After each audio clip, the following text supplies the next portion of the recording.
నమస్కారం. Truth news కి స్వాగతం. హెడ్లైన్ చూద్దాం.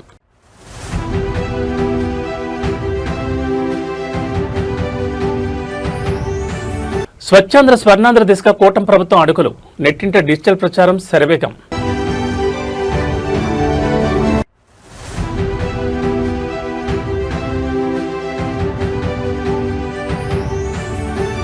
వైసీపీ మాజీ మంత్రి కుమారుడి వివాదంతో హీటెక్కిన ఏపీ రాజకీయం. సోషల్ మీడియాలో పీక్స్కు చేరిన వార్.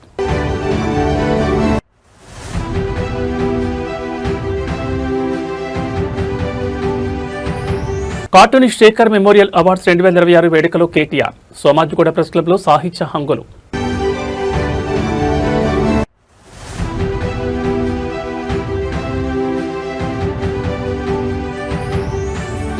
బాన్సువాడ ప్రభుత్వ ఆసుపత్రి నిర్లక్ష్యంపై హరీష్ రావు నిప్పులు. నిమ్స్లో బాలింతల పరామర్శ. ఇక డీటెయిల్స్ చూస్తే ఆంధ్రప్రదేశ్ రాష్ట్ర సమగ్ర ప్రగతి, పర్యావరణ పరిరక్షణ లక్ష్యంగా కూటమి ప్రభుత్వం సరికొత్త సంకల్పంతో ముందుకు సాగుతోంది. ఇందులో భాగంగా స్వచ్ఛాంధ్ర స్వర్ణాంధ్ర అనేది కేవలం ఒక ప్రభుత్వ కార్యక్రమం మాత్రమే కాదు, రాష్ట్రంలోని ప్రతి పౌరుడు తమ దైనందిన జీవితంలో భాగం చేసుకోవాల్సిన ఒక గొప్ప జీవన విధానం అంటూ సోషల్ మీడియా వేదికగా సాగుతున్న డిజిటల్ ప్రచారం ఇప్పుడు అందరినీ ఆకట్టుకుంటోంది. స్వచ్ఛత అనేది ప్రతి ఒక్కరి కనీస బాధ్యత అని, స్వర్ణాంధ్ర నిర్మాణం ప్రతి పౌరుడి సంకల్పం కావాలని కూటమి నేతలు పిలుపునిస్తున్నారు. ఈ మార్పు సమాజంలో క్షేత్రస్థాయి నుంచి రావాలంటే విద్యాలయాలే సరైన వేదికలని ప్రభుత్వం భావిస్తోంది. పాఠశాలల్లో పిల్లలకు కేవలం పుస్తకాల్లోని చదువు మాత్రమే కాకుండా వ్యక్తిగత పరిశుభ్రత, వ్యర్థాల నిర్వహణ, పర్యావరణ పరిరక్షణతో పాటు సామాజిక బాధ్యతలపై ప్రాథమిక స్థాయి నుంచి అవగాహన కల్పించాల్సిన అవసరం ఎంతైనా ఉంది. ఈ రోజు మనం పిల్లలకు నేర్పే మంచి అలవాట్లే రేపటి నవ్యాంధ్రప్రదేశ్ భవిష్యత్ ముఖ చిత్రాన్ని అద్భుతంగా తీర్చిదిద్దుతాయని, నాటి భావి పౌరులే రేపు భవ్య పౌరులుగా ఎదిగి పరిశుభ్రమైన ప్రగతిశీలమైన స్వర్ణాంధ్ర నిర్మాణంలో భాగస్వాములవుతారని నేతలు ఆశాభావం వ్యక్తం చేస్తున్నారు. ముఖ్యమంత్రి చంద్రబాబు విజన్ తగ్గట్లుగా సీనియర్ నేత దేవినేని ఉమా సహా కూటమి శ్రేణులు ఇది మంచి ప్రభుత్వం అనే స్లోగన్తో ఈ కార్యక్రమాన్ని ప్రజల్లోకి బలంగా తీసుకెళ్తున్నారు. రాష్ట్ర వ్యాప్తంగా పచ్చదనం, పరిశుభ్రతను పెంపొందించేందుకు ప్రభుత్వం తీసుకుంటున్న ఈ చర్యలు మరియు నెట్టింట ట్రెండ్ అవుతున్న ఈ పోస్టులు ఇప్పుడు రాష్ట్ర వ్యాప్తంగా హాట్ టాపిక్ గా మారాయి. క్లాసెస్ నుంచి కూడా ఏ ప్లాస్టిక్ యూజ్ చేయకుండా అలాగే అవేర్నెస్ క్రియేట్ చేయాలని ఇప్పటి నుంచి ఏ క్లాస్. ఇప్పుడు మీ క్లాసెస్ లో ఎంత వరకు స్టూడెంట్స్ లో అవేర్నెస్ వచ్చింది? సార్ మేము అవేర్నెస్ రావడం కోసం మంత్లీ మా ప్రిన్సిపల్ సార్ మాకు ఇన్స్ట్రక్షన్స్ ఇస్తారు. ఇంకా మేము ప్రతి క్లాస్కి వెళ్ళి మా టీచర్స్ ఇంకా మేము వాళ్ళకి అవేర్నెస్ ఇస్తాం సార్. అంటే మీరు ఎక్కువ సిరమిక్ ప్లాస్టిక్ వాడకుండా స్టీల్ ప్లేట్స్ ఎక్కువ సపోర్ట్ చేస్తున్నాం సార్. Steel plates, bottles. ఇప్పుడు ఎంత వరకు మీలో awareness? What is net zero? Avoiding the plastic or anything waste at near to zero. We are trying our best, sir. Yes. Also every third Saturday ఒక slot తీసుకుంటాం sir. General గా ఒక class ని తీసుకుంటాం. అట్లా అన్ని క్లాసెస్ కి మెల్లమెల్లగా అవేర్నెస్ మొత్తం స్ప్రెడ్ అవుద్ది సార్. ఇప్పుడు ఎవ్రీ సాటర్డే మీకు అందరికి స్వచ్ఛాంధ్రప్రదేశ్, స్వర్ణాంధ్రప్రదేశ్ కార్యక్రమం ఇచ్చాం. ఎంతవరకు మీరు ఎన్ని ఉపయోగించుకోగలుగుతున్నారు? ఆ రోజు అవేర్నెస్ గానీ, డిస్కషన్ గానీ, డిబేట్ గానీ. ఆంధ్రప్రదేశ్ రాజకీయాల్లో అధికార కూటమి, విపక్ష వైసీపీ నేతల మధ్య సోషల్ మీడియా వేదికగా సాగుతున్న వార్ మరోసారి పీక్స్కు చేరింది. వైసీపీ ప్రభుత్వ హయాంలో పనిచేసిన ఒక మాజీ మంత్రి కుమారుడికి సంబంధించిన వివాదాస్పద ఉదంతం, దానిపై తాజాగా వైసీపీ అధినేత వైఎస్ జగన్మోహన్ రెడ్డి స్పందించిన తీరు ఇప్పుడు రాష్ట్ర వ్యాప్తంగా చర్చనీయాంశంగా మారింది. జగన్ మాట్లాడిన మాటలపై కూటమి శ్రేణులు మరియు నెటిజన్లు సోషల్ మీడియాలో తీవ్రస్థాయిలో మండిపడుతున్నారు. సొంత పార్టీకి చెందిన మాజీ మంత్రి కుమారుడు అంత పెద్ద వివాదంలో చిక్కుకున్న సదరు ఘటనలో తీవ్రంగా నష్టపోయిన బాధితుల పట్ల జగన్కు ఒక్క మాట కూడా సానుభూతి పలికే మనసు రాలేదంటూ కూటమి నేతలు ధ్వజమెత్తుతున్నారు. కళ్ల ముందు తప్పు కనిపిస్తున్న సొంత పార్టీ నేతలను తప్పుబట్టే లేదా వారిని బహిరంగంగా ఖండించే కనీస ధైర్యం కూడా వైఎస్ జగన్ చూపించలేకపోయారని విమర్శిస్తున్నారు. ఈ దారుణ ఘటనపై జగన్ మాట్లాడిన తీరు చూసి సభ్య సమాజం అంతా తలదించుకునే పరిస్థితి వచ్చిందని ఆరోపిస్తున్నారు. ఇదేనా మీ పార్టీ నైతికత? తప్పు చేసిన వారిని వెనకేసుకురావడమేని రాజకీయమా అంటూ సోషల్ మీడియా వేదికగా బాహాటంగానే ప్రశ్నల వర్షం కురిపిస్తున్నారు. ఈ వివాదానికి సంబంధించిన ఎక్స్ వేదికగా వైఎస్ఆర్ కాంగ్రెస్ పార్టీని టార్గెట్ చేస్తూ వైసీపీ క్రిమినల్ పార్టీ అనే హ్యాష్ట్యాగ్తో నెటిజన్లు పెద్ద ఎత్తున పోస్టులు పెడుతున్నారు. తీవ్ర సంచలనం రేపుతున్న ఈ పొలిటికల్ అటాక్స్ మరిన్ని రాజకీయ పరిణామాలకు దారితీసేలా కనిపిస్తున్నాయి. సిదిరి అప్పలరాజు కొడుకు 18 ఏళ్ల పిల్లోడు బైకు తోలుతా ఉండి కర్మవశాత్తు బైకు తోలుతా ఉండి ఎవరిలో గుద్ది బైకు తోలుతా ఉండి ఒక మనిషి చనిపోయాడు. యాక్సిడెంట్లు అవుతా ఉంటాయి. యాక్సిడెంట్ అంటే బైక్, కారు రోడ్డు మీద పడటం కాదు పరం, ఒక కుటుంబం మొత్తం రోడ్డు మీద పడిపోవడం. మాకు దిక్కు ముక్కు లేదు. మరి నీళ్లతో పెడుతున్నావా జ్వరంతో ఉన్న పిల్లాడికి? ఏడ్ చేస్తున్నా పరిస్థితి అన్నా చేస్తావు మా ఆయన ఏడ్ చేస్తా. ఆవులు మనసు కరిగితే 10 రూపాయలు ఇచ్చి బిస్కెట్ కారు తెచ్చిస్తే మా ఆయన పెడుతున్నాను పిల్లలకి. మరి నేను అక్కడికి వెళ్ళి తెచ్చి పెట్టేస్తాను. మా ఆయన చచ్చిపోయిన రోజు కూడా మా అక్కడ 10 రూపాయలు లేదు. సిదిరి అప్పలరాజు కొడుకు 18 ఏళ్ళ పిల్లోడు.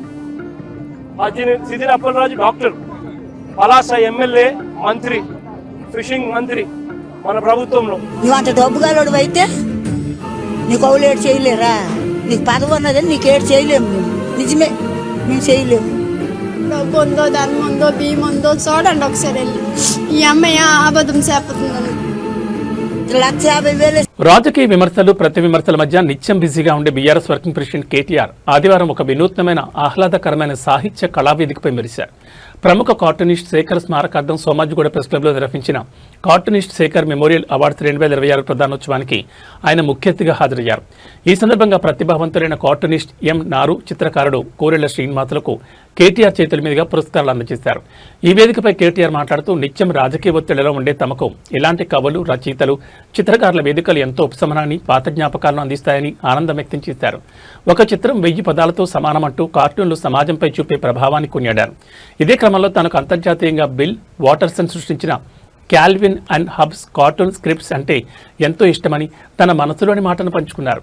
అలాగే తెలుగులో ఈనాడు, శ్రీధర్, సాక్షి శంకర్ వంటి ప్రముఖుల ప్రతిభను ప్రశంసించారు. దేశంలో ప్రస్తుతం మహాత్మా గాంధీ చూపిన సిద్ధాంతాల అవసరం ఎంతైనా ఉందన్న కేటీఆర్ మత విశ్వాసాలు వ్యక్తిగతమని, పరస్పర గౌరవంతో సమాజం ముందుకు సాగాలని ఆకాంక్షించారు. ముఖ్యంగా తెలంగాణ ఉద్యమ సమయంలో కార్టూనిస్ట్ శేఖర్ గీసిన చిత్రాలు ప్రజల్లో ఉద్యమ స్ఫూర్తిని రగిలించాయని కేటీఆర్ గుర్తు చేసుకున్నారు.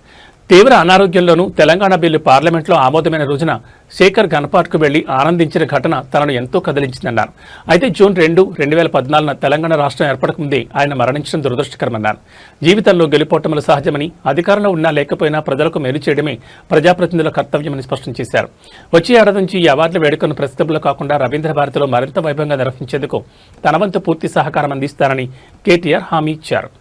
అందరికీ నమస్కారం. గౌరవనీయులు, పెద్దలు, ఈరోజు శేఖర్ గారి మెమరీలో వారి స్మారకార్థం ఇస్తున్న ఈ పురస్కారాల కార్యక్రమానికి అధ్యక్షత వహిస్తున్న ప్రొఫెసర్ రఘు గారు, గౌరవనీయులు ఈరోజు స్మారకోపన్యాసం చేసిన పెద్దలు ప్రొఫెసర్ బెల్లి యాదయ్య గారు, అట్లాగే పురస్కార గ్రహీతలు పెద్దలు శ్రీ కోరెళ్ల శ్రీనివాస్ గారు, శ్రీ నారు గారు, అలాగే ఈరోజు ఈ కార్యక్రమానికి నన్ను ఆహ్వానించిన పెద్దలు గౌరవనీయులు ప్రముఖ కార్టూనిస్ట్, మీ అందరికీ సుపరిచితులు, ఆప్తులు, గౌరవనీయులు, ప్రపంచ స్థాయికి తెలంగాణ కార్టూన్ల సత్తాని, తెలంగాణ యొక్క ఆర్టిస్టుల సత్తాని, చిత్రకారుల సత్తాని తీసుకెళ్లిన గౌరవనీయులు పెద్దలు మా శంకరన్నకు, అట్లాగే ఈరోజు ఈ కార్యక్రమానికి మరి మా మిత్రులు 10 ఏళ్ల కిందట కలిసినప్పటికీ ఇప్పుడు గుర్తుపెట్టుకుని మరి నాకు రాజకీయ నాయకులు అంటే పెద్ద ఇష్టం లేదని మొహమాటం లేకుండా అది కూడా మైక్లోనే చెప్పిన మా పొలిటికలీ ఇన్కరెక్ట్ బట్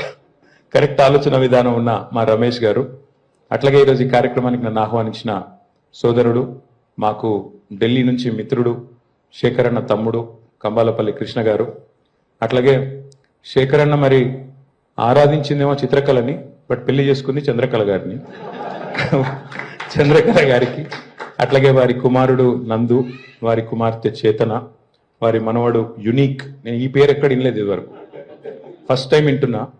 మనమడి పేరే యునీక్.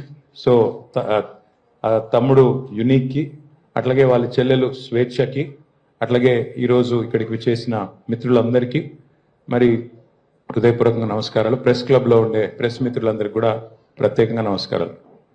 మాకు తెల్లారులేస్తే రాజకీయాల్లో నువ్వెంత అంటే నువ్వెంత, నీ బతికెంత అంటే నీ బతికెంత, తెల్లారులేస్తే మాకు అదే పంచాయతీ ఉంటుంది. కానీ మీరు అంటున్నారు రఘు గారు ఏదో సమయం ఇచ్చారు, అమూల్యమైన సమయం అది ఇదని. నిజంగా చెప్పాలంటే ఒక 2 గంటలు ఇక్కడ నేను దాక్కున్నాను అనుకోవచ్చు. ఆ లొల్లి నుంచి, ఆ లొల్లి, ఆ బొబ్బ, ఆ రొద, తెల్లారులేస్తే వాడెంత తిట్టాడు నేనెంత తిట్టాలి అనే ఒక కాంపిటేటివ్ స్పిరిట్ ఏదైతే ఉంటుందో దాని నుంచి దూరంగా తెలంగాణ ప్రభుత్వ వైద్య రంగంలో జరిగిన ఒక ఘోరమైన వైఫల్యం ఇప్పుడు రాష్ట్ర వ్యాప్తంగా కలకలం రేపుతోంది. కామారెడ్డి జిల్లా బాన్సువాడ ప్రభుత్వ ఆసుపత్రిలో డెలివరీ అయిన తర్వాత వైద్యుల నిర్లక్ష్యం వల్ల వికటించిన వైద్యం కారణంగా తీవ్ర అనారోగ్యానికి గురై ప్రస్తుతం హైదరాబాద్ నిమ్స్ ఆసుపత్రిలో ప్రాణాలతో కొట్టుమిట్టాడుతున్న బాలింతను మాజీ ఆరోగ్య శాఖ మంత్రి బీఆర్ఎస్ ఎమ్మెల్యే హరీష్ రావు పరామర్శించారు. నిమ్స్ ఐసీయూలో చికిత్స పొందుతున్న బాధితులను, వారి కుటుంబ సభ్యులను కలిసి ధైర్యం చెప్పిన అనంతరం హరీష్ రావు మీడియాతో లైవ్లో మాట్లాడుతూ కాంగ్రెస్ ప్రభుత్వంపై తీవ్రస్థాయిలో విరుచుకుపడ్డారు. రాష్ట్రంలో ప్రభుత్వ వైద్యం పూర్తిగా పడకేసిందని, బాన్సువాడ ప్రభుత్వ ఆసుపత్రిలో కనీస పర్యవేక్షణ లేకపోవడం వల్లే ఇంతమంది బాలింతల ప్రాణాలు నేడు ప్రమాదంలో పడ్డాయని హరీష్ రావు మండిపడ్డారు. ఆరోగ్య శాఖపై ముఖ్యమంత్రి రేవంత్ రెడ్డికి ఇక్కడి మంత్రులకు అస్సలు సమీక్షలు నిర్వహించే తీరికే లేదంటూ ధ్వజమెత్తారు. నిమ్స్లో అత్యంత విషమ పరిస్థితిలో ఉన్న బాలింతలకు మెరుగైన వైద్యం అందించాలని అధికారులను కోరారు. బాధితులకు ప్రభుత్వం వెంటనే భారీ ఆర్థిక సహాయం ప్రకటించాలని, ఈ ఘటన కారణమైన బాన్సువాడ ఆసుపత్రి సిబ్బంది మరియు బాధ్యులపై కఠినపరమైన చట్టపరమైన చర్యలు తీసుకోవాలని హరీష్ రావు డిమాండ్ చేశారు. బీఆర్ఎస్ హయాంలో ప్రభుత్వ ఆసుపత్రులను కార్పొరేట్ స్థాయిలో తీర్చిదిద్దే కాంగ్రెస్ పాలనలో పేదల ప్రాణాలకు రక్షణ లేకుండా పోయిందంటూ హరీష్ రావు చేసిన ఈ కామెంట్స్ ఇప్పుడు సోషల్ మీడియాలో హాట్ టాపిక్ గా మారాయి. తెలుసుకునే ప్రయత్నం కూడా చేయలేదు. ఇప్పటి వరకు దీని మీద పూర్తి స్థాయి విచారణ మంత్రి గారు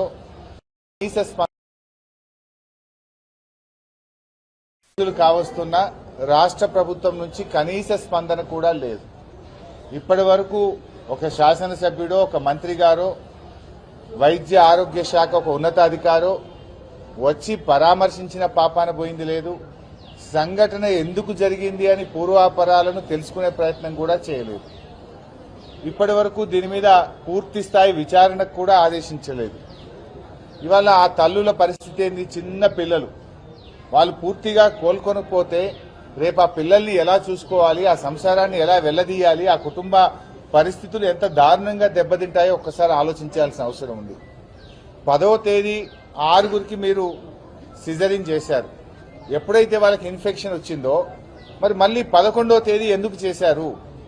ఒకవేళ 10వ తేదీ సిజరిన్ చేసిన వాళ్ళు రాత్రి నుంచే మోషన్స్, వామిటింగ్స్, చలి జ్వరంతో బాధపడుతున్నప్పుడు అదే థియేటర్లో మళ్ళీ 11వ తేదీ మరో 4గురికి కూడా సిజరిన్ చేయడం వల్ల ఆ 4గురు కూడా ఎఫెక్ట్ అయినారు.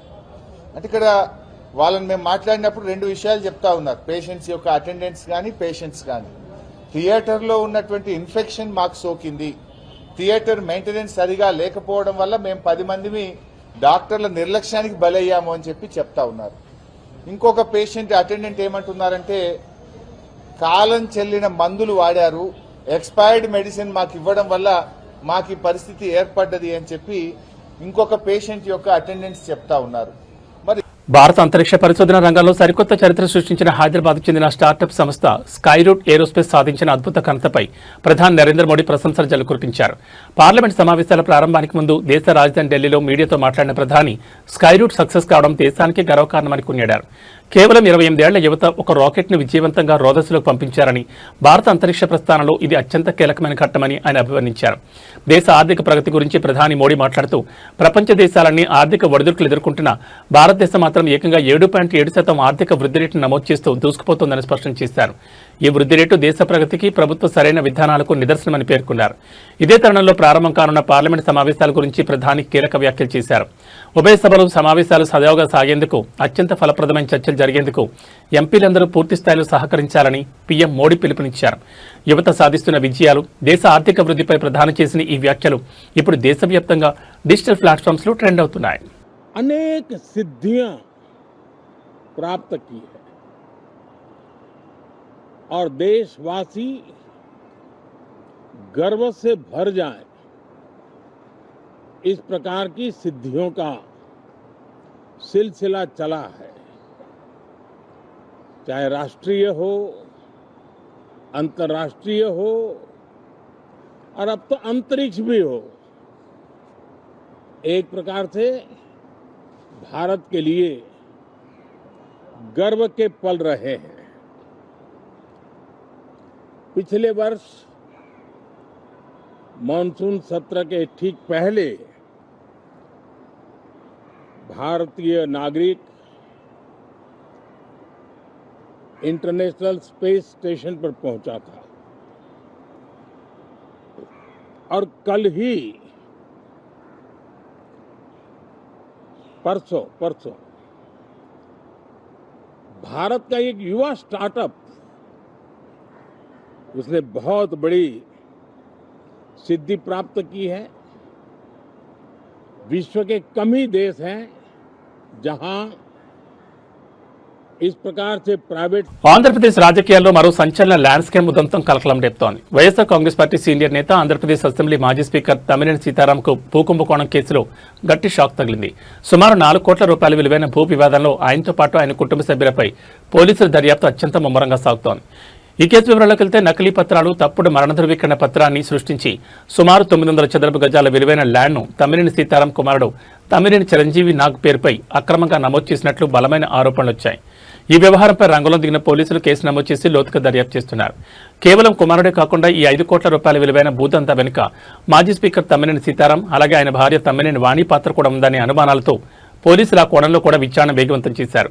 కూటమి ప్రభుత్వం అధికారంలోకి వచ్చిన తర్వాత గత వైసీపీ ప్రభుత్వ హయాంలో జరిగిన ల్యాండ్ గ్రాంబింగ్స్ మరియు అక్రమాలపై ప్రత్యేక ఫోకస్ పెట్టిన తరుణంలో మాజీ స్పీకర్ తమ్మినేని సీతారాం కుటుంబంపై ఈ తరహా క్రిమినల్ దర్యాప్తు జరగడం ఏపీ రాజకీయాల్లో హాట్ టాపిక్గా మారింది. ఈ కేసులో పోలీసులు ఎలాంటి ఆధారాలు సేకరించారు, తదుపరి అరెస్టులు ఉంటాయా అనే అంశాలపై సర్వత్రా ఉత్కంఠ నెలకొంది. దీనికి సంబంధించి ఏదైనా ఉంటే అడగచ్చు.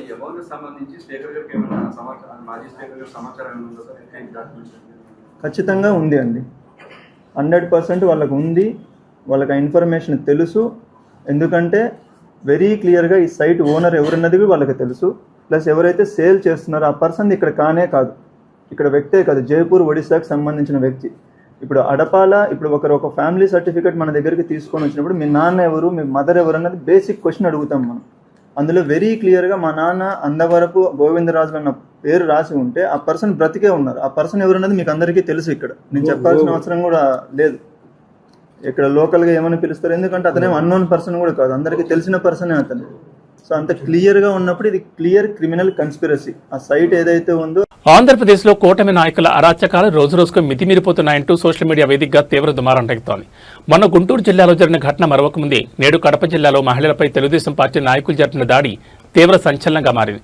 కడప జిల్లాలో ఓ స్థల వివాదానికి సంబంధించి టీడీపీ అనుబంధ విభాగం టీఎన్ఎస్ఎఫ్ జిల్లా అధ్యక్షుడు బొజ్జల తిరుమలేష్ ల్యాండ్ సెటిల్మెంట్ పేరిట తీవ్ర అరాచకానికి పాల్పడినట్లు ఆరోపణలు వస్తున్నాయి. వివాదంలో ఉన్న స్థలంలోకి చొరబడి అక్కడ ఉన్న ఒక వృద్ధ మహిళపై తిరుమలేష్, అతని అనుచరులు దారుణంగా భౌతిక దాడి దిగారు. బాధితురాలను ఇచ్చుకెళ్తూ ఆమె జాకెట్ చించేసి తీవ్రంగా అవమానించినట్లు సమాచారం. అంతేకాకుండా రాడ్లు, కర్రలు, సుత్తులతో సదరు స్థలంలో హల్చల్ చేస్తూ అక్కడి వారిని భయభ్రాంతులకు గురిచేసిన విజువల్స్ ఇప్పుడు బయటకొచ్చాయి. ఈ దారుణానికి ఒడిగట్టిన టీఎన్ఎస్ఎఫ్ నేత బొజ్జల తిరుమలేష్ కడప మున్సిపల్ పరిధిలో కీలక నేతగా స్థానిక టీడీపీ ఎమ్మెల్యే మాధవిరెడ్డికి అత్యంత ముఖ్య అనుచరుడిగా ప్రచారంలో ఉన్నట్టు తెలుస్తోంది. అధికార పార్టీ అండ చూసుకుని మహిళలపై ఇలాంటి అరాచకాలకు తెగబడుతున్నారంటూ స్థానికులతో పాటు విపక్షాలు తీవ్ర ఆగ్రహం వ్యక్తం చేస్తున్నాయి. మహిళలకు రక్షణ కల్పించాల్సిన కూటమి ప్రభుత్వంలో సొంత పార్టీ నేతలే వృద్ధురాలపై ఇలా దాడికి తెగబడ్డంపై సర్వత్రా విమర్శలు వ్యక్తమవుతున్నాయి. ఈ ఘోర ఘటనపై పోలీసులు కేసు నమోదు చేసి ఎలాంటి చర్యలు తీసుకుంటారో చూడాలి. మరి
కర్ణాటకలోని బేలూరు హౌసన్ మార్గంలో నడిచే కేఎస్ఆర్టీసీ ప్రభుత్వ బస్సు ఒక యుద్ధ భూమిని తలపించింది. ఒక సీటు విషయంలో మొదలైన చిన్న వివాదం చివరికి మహిళా కండక్టర్, మహిళా ప్రయాణికుల మధ్య తీవ్రమైన శారీరక ఘర్షణకు దారితీసింది. ఒకరినొకరు నెట్టుకుంటూ జుట్టు పట్టుకుని కొట్టుకునే స్థాయికి గొడవ చేరడంతో బస్సులోని మిగతా ప్రయాణికులు తీవ్ర భయాందోళనకు గురయ్యారు. అయితే ఈ ఘటనలో మొదటి కండక్టర్దే తప్పని అంతా భావించినప్పటికీ దీని వెనుక ఒక షాకింగ్ నిజం బయటకొచ్చింది. బస్సు ఎక్కిన మహిళా ప్రయాణికురాలు మధ్య మత్తులో ఉన్నట్లు తోటి ప్రయాణికులు చెప్తున్నారు. సీటు కోసం గొడవ దిగిన సదరు మహిళ బస్సు రన్నింగ్ లో ఉండగా ఉండగానే లేడీ కండక్టర్పై ఆకస్మికంగా భౌతిక దాడి దిగింది. దాంతో కోపోద్రిక్తురాలైన మహిళా కండక్టర్ కూడా సహనం కోల్పోయి ప్రయాణికురాలపై ఎదురుదాడికి దిగాల్సి వచ్చింది. మధ్యమతలో సీన్ క్రియేట్ చేసిన ఆ మహిళ ప్రవర్తనపై బస్సులోని మిగతా ప్రయాణికులు కూడా తీవ్ర ఆగ్రహం వ్యక్తం చేశారు. వెంటనే ఆమెను బస్సులో నుంచి కిందకి దించేయాలంటూ గట్టిగా డిమాండ్ చేశారు. ప్రస్తుతం ఈ హైడ్రామాకు సంబంధించిన వీడియో సోషల్ మీడియాలో విపరీతంగా వైరల్ అవుతోంది. ఈ ఘటనపై కేఎస్ఆర్టీసీ రవాణా శాఖ అధికారులు సీరియస్ గా స్పందించారు. అసలు తప్పెవరిది, గొడవకు బలమైన కారణాలేంటనే కోణంలో ప్రయాణికులు మరియు సిబ్బంది నుంచి పూర్తి వివరాలు సేకరించి విచారణ జరుపుతున్నారు.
తెలంగాణలో రైతు రుణమాఫీ అంశం చుట్టూ సాగుతున్న రాజకీయాలు ఇప్పుడు మరింత వేడెక్కాయి. ముఖ్యమంత్రి సభలో రైతు రుణమాఫీపై నిలదీసిన ఓ సామాన్య పౌరుని పోలీసులు అక్రమంగా అరెస్ట్ చేయడంపై ప్రతిపక్ష బీఆర్ఎస్ పార్టీ తీవ్రస్థాయిలో ధ్వజమెత్తింది. ఈ చర్య ప్రజాస్వామ్యానికే పెద్ద మచ్చంటూ గులాబీ దళం కాంగ్రెస్ ప్రభుత్వంపై విరుచుకుపడింది. రైతు రుణమాఫీపై ప్రభుత్వం నిత్యం చెప్తున్న మాటలను క్షేత్రస్థాయిలో జరుగుతున్న వాస్తవాలను బేరీజు వేస్తూ సభలో ప్రశ్నించినందుకు ఒక సామాన్య పౌరుణ్ణి రైతును పోలీసులు బలవంతంగా అదుపులోకి తీసుకోవడం తీవ్రంగా ఖండించదగిన విషయమని బీఆర్ఎస్ పేర్కొంది. ప్రజాస్వామ్యంలో ప్రజలకు ప్రశ్నించే హక్కుంటుందని ఇచ్చిన హామీల గురించి ముఖ్యమంత్రిని అడిగితే ఇలా అక్రమంగా అరెస్టులు చేయడం ఏ రకమైన పాలనని ప్రశ్నించింది. కాంగ్రెస్ ప్రభుత్వం తమ వైఫల్యాలను కప్పిపుచ్చుకోవడానికి పోలీసులను అడ్డుపెట్టుకుని గొంతు నొక్కే ప్రయత్నం చేస్తుందని, భయంతో కూడిన ఇలాంటి చర్యలు ప్రజాస్వామ్యానికి ఏమాత్రం మంచివి కావని బీఆర్ఎస్ హెచ్చరించింది. అక్రమంగా అరెస్ట్ చేసిన సదరు సామాన్య పౌరుని వెంటనే విడుదల చేయాలని డిమాండ్ చేస్తుంది.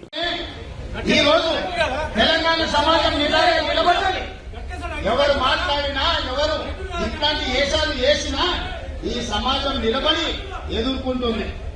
అందుకే ఈరోజు మిత్రులారా ఎవరు ఎన్ని ఏషాలు మెగా కాంపౌండ్ నుంచి ప్రొడ్యూసర్ గా మారి విభిన్నమైన కంటెంట్ తో సినిమాలు తీస్తున్న యంగ్ ప్రొడ్యూసర్ నిహారిక కొణిదెల ఇంట్లో జాతీయ అవార్డు సంబరాలు అంబరాన్ని తాకాయి. ఆమె నిర్మాణంలో తెరకెక్కిన వైవిధ్యభరిత చిత్రం కమిటీ కుర్రాడు జాతీయ అవార్డును కైవసం చేసుకోవడంతో మెగా ఫ్యామిలీతో పాటు చిత్ర యూనిట్ అంతా ఫుల్ జోష్లో ఉంది. ఈ అద్భుత గంతపై మెగాస్టార్ చిరంజీవి ప్రత్యేకంగా నిహారికను అభినందించడం ఇప్పుడు నెట్టింట హాట్ టాపిక్ గా మారింది. ఈ జాతీయ అవార్డు విజయంపై నిహారిక కొణిదెల మాట్లాడుతూ ఒక అరుదైన మెగా సెంటిమెంట్ గుర్తు చేసుకుని సంతోషం వ్యక్తం చేశారు. గతంలో మెగా కాంపౌండ్ నుంచి వచ్చిన క్లాసిక్ మూవీ రుద్రవేణ చిత్రానికి తన తండ్రి నాగబాబు జాతీయ అవార్డు అందుకున్నారని, ఇప్పుడు దశాబ్దాల తర్వాత కూతురిగా నువ్వు నేషనల్ అవార్డు అందుకోవడం అత్యంత గర్వంగా ఉందంటూ పెదనాన్న చిరంజీవి తనను గుండెలకు హత్తుకుని ప్రశంసించారని నిహారిక ఎమోషనల్ అయ్యారు. చిరంజీవి ఇచ్చిన కాంప్లిమెంట్ పై నిహారిక తనదైన శైలిలో స్పందిస్తూ ఈ టాలీవుడ్ ఇండస్ట్రీకే ఆయనే ఒక ఫ్రైడ్, అలాంటి ఒక పెద్ద తోపే వచ్చి నన్ను నువ్వు తోపువమ్మా అంటుంటే నేను నిజంగానే తోపులా ఫీల్ అవుతా కదా అంటూ ఎంతో సంతోషంగా నవ్వేశారు. నిహారిక చేసిన ఈ కామెంట్స్ కమిటీ కుర్రాడు సినిమాకు జాతీయ పురస్కారం దక్కడంపై మెగా అభిమానులు సోషల్ మీడియాలో పెద్ద ఎత్తున కాంగ్రెస్ చెప్తున్నారు. I think Chiranjeevi garu and Surekha mummy they were very very happy. అంటే డాడీ కూడా చెప్పారు, ఎందుకంటే రుద్రవీణ అప్పుడు డాడీ వెళ్ళి తీసుకున్నారు national award. So he said అప్పుడు మీ నాన్న తీసుకున్నారు, ఇప్పుడు you are going to take the national award. It's a very very pride moment for us as a family అని. ఆయనే ఇండస్ట్రీకి ప్రైడ్ అని నేను ఫీల్ అవుతుంటా, ఆయన నన్ను ప్రైడ్ అనడం అనేది తోపే అంటుంటే నేను ఆబ్వియస్గా తోపులో ఫీల్ అవుతా కదా. So yeah, I'm very happy, very very happy. And Hyderabad మార్కెట్లో ఇవాళ పసిడి ధరలు స్వల్పంగా పెరిగాయి. అంతర్జాతీయ మార్కెట్ ప్రభావంతో పాటు స్థానిక డిమాండ్ కారణంగా గోల్డ్ రేట్లు స్వల్పంగా ఎగబాకాయి. తాజా ధరల ప్రకారం అత్యంత స్వచ్ఛమైన 24 క్యారెట్ల 10 గ్రాముల బంగారం ధర ఇవాళ ₹170 పెరిగి ₹1,43,460 చేరింది. అదేవిధంగా ఆభరణాల తయారీకి ఉపయోగించే 22 క్యారెట్ల 10 గ్రాముల పసిడి ధర కూడా ₹150 ఎగబాకి ప్రస్తుతం ₹131,500 పలుకుతోంది. ఇక బంగారం బాటలోని వెండి ధరలు కూడా భారీ స్థాయిలోనే ఉన్నాయి. మార్కెట్లో ప్రస్తుతం కేజీ వెండి ధర ₹2,34,900గా కొనసాగుతోంది. అయితే తెలుగు రాష్ట్రాలని వివిధ నగరాలను బట్టి అలాగే స్థానిక బులియన్ మర్చెంట్స్ అసోసియేషన్లను బట్టి ఈ ధరల్లో స్వల్ప తేడాలు ఉండొచ్చని నిపుణులు చెప్తున్నారు. తెలుగు రాష్ట్రాల ప్రజలకు వాతావరణ శాఖ అత్యంత ముఖ్యమైన హెచ్చరిక జారీ చేసింది. ఎండలో ఉక్కపోతతో ఇబ్బంది పడుతున్న జనానికి ఉపశమనం కలిగిస్తూ బంగాళాఖాతంలో మరో అల్పపీడనం ఏర్పడబోతున్నట్లు భారత వాతావరణ కేంద్రం వెల్లడించింది. ఈ నెల 23 లేదా 24 తేదీల్లో బంగాళాఖాతంలో బలమైన అల్పపీడనం రూపుదిద్దుకోనుందని, దీని ప్రభావంతో రాబోయే వారం రోజుల పాటు దేశవ్యాప్తంగా భారీ నుంచి అతి భారీ వర్షాలు కురిసే అవకాశం ఉందని అధికారులు తెలిపారు. ఈ అల్పపీడన ప్రభావంతో దేశంలో మందగించిన రుతుపవనాలు తిరిగి బలంగా పుంజుకోనున్నాయి. ముఖ్యంగా నార్త్ సెంట్రల్, ఈస్ట్ ఇండియా పరిధిలోని రాష్ట్రాల్లో వారం రోజుల పాటు కుండపోత వర్షాలు పడతాయని ఐఎండీ పేర్కొంది. ఇక సౌత్ ఇండియా విషయానికి వస్తే దక్షిణ భారతంలోని పలు రాష్ట్రాల్లో కొన్ని చోట్ల మోస్తరు నుంచి భారీ వర్షాలు కురిసే ఛాన్స్ ఉంది. ప్రస్తుత ఉపరితల ఆవర్తన ప్రభావంతో ఇవాళ తెలుగు రాష్ట్రాల్లోని పలు జిల్లాల్లో విస్తారంగా వర్షాలు పడతాయని వాతావరణ శాఖ స్పష్టం చేస్తోంది. ఆంధ్రప్రదేశ్లోని శ్రీకాకుళం, మన్యం, పోలవరం, కృష్ణా, ఎన్టీఆర్, బాపట్ల, ప్రకాశం, నెల్లూరు, నంద్యాల, తిరుపతి జిల్లాలతో పాటు తెలంగాణలో రాజధాని హైదరాబాద్ సహా పలు జిల్లాల్లో ఇవాళ ఉరుములు మెరుపులతో కూడిన వర్షాలు కురిసే అవకాశం ఉంది. లోతట్టు ప్రాంతాల ప్రజలు, రైతులు అప్రమత్తంగా ఉండాలని అధికారులు సూచిస్తున్నారు. ఏబీ బులెటిన్ విశేషాలు. నమస్కారం.